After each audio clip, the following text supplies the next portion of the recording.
Bom, pessoal, prosseguindo com a resolução do Enem 2015, temos aqui uma questão de ondulatória relativa ao fenômeno da interferência. É uma questão bastante tranquila, desde que lembremos bem das fórmulas e de suas aplicações. Certos tipos de superfícies na natureza podem refletir luz de forma a gerar um efeito de arco-íris.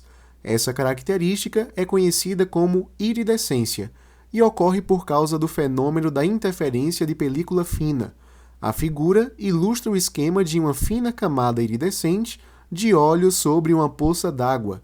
Parte do feixe de luz branca incidente, no passo 1, reflete na interface ar e óleo e sofre inversão de fase, representada ali no passo 2, o que equivale a uma mudança de meio comprimento de onda. Vejamos aqui a figura. Então, no primeiro passo, no primeiro ponto, nós temos aqui a incidência do raio luminoso na interface ar-óleo. Então, aqui a gente tem uma reflexão, representada pelo passo 2, e o detalhe é que o enunciado nos falou que essa reflexão ocorre com inversão de fase. A inversão de fase provocada por meio comprimento de onda, ok?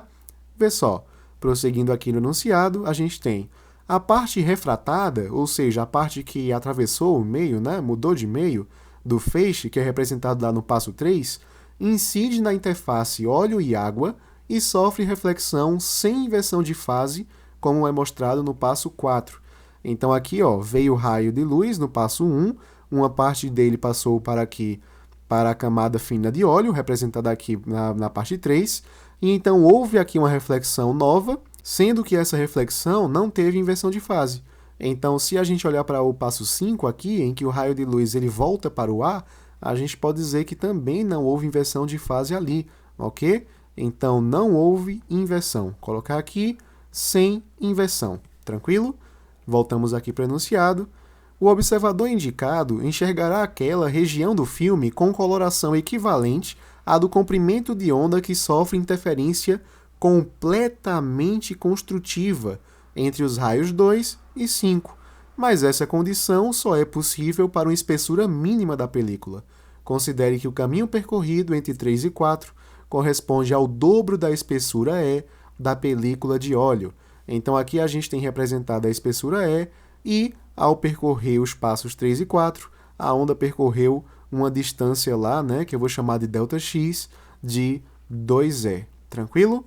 Expressa em termos de comprimento de onda lambda, a espessura mínima é igual a... Galerinha, quando a gente tem interferência e a gente tem diferença de percurso de uma onda até a outra, ou de uma fonte até outra, né? A gente só tem uma fórmula possível a ser trabalhada. ΔX é igual a N vezes lambda sobre 2.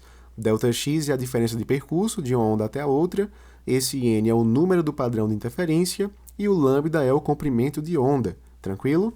Veja que em todos os casos que eu listei aqui, a gente tem a mesma fórmula. A interpretação é que muda um pouco. Quando a gente tem concordância de fase, que é o caso mais famoso, e a interferência é construtiva, N assume valores pares a partir do zero.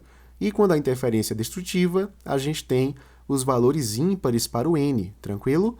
Quando a gente tem oposição de fase, porém, isso meio que inverte. A interferência construtiva que passa a ter os valores ímpares e a interferência destrutiva é que pega os números pares a partir do zero, ok? Então, qual é o nosso caso nessa questão? Houve concordância ou oposição de fase? Se nós recordarmos a figura, a gente vê que no passo 2, após a reflexão, a onda inverteu de fase, e no passo 5 ela não teve inversão de fase. Se uma inverteu e a outra não inverteu, elas estão em oposição de fase. Para existir concordância, as duas não teriam invertido ou as duas teriam invertido na mesma proporção, ok? Então, a gente pode eliminar os casos possíveis aqui na parte esquerda. E agora, a interferência foi construtiva ou a interferência foi destrutiva? No próprio enunciado, a gente encontra essa resposta, porque a questão falou que a interferência ela foi completamente construtiva, o que faz com que a gente elimine esse caso aqui de baixo. Então, o nosso N vai assumir valores ímpares. Mas qual valor?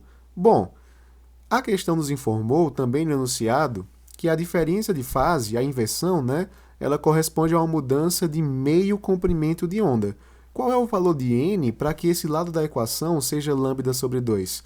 Ora, n tem que ser igual a 1, porque 1 vezes lambda é lambda, sobre 2 vai ficar lambda sobre 2.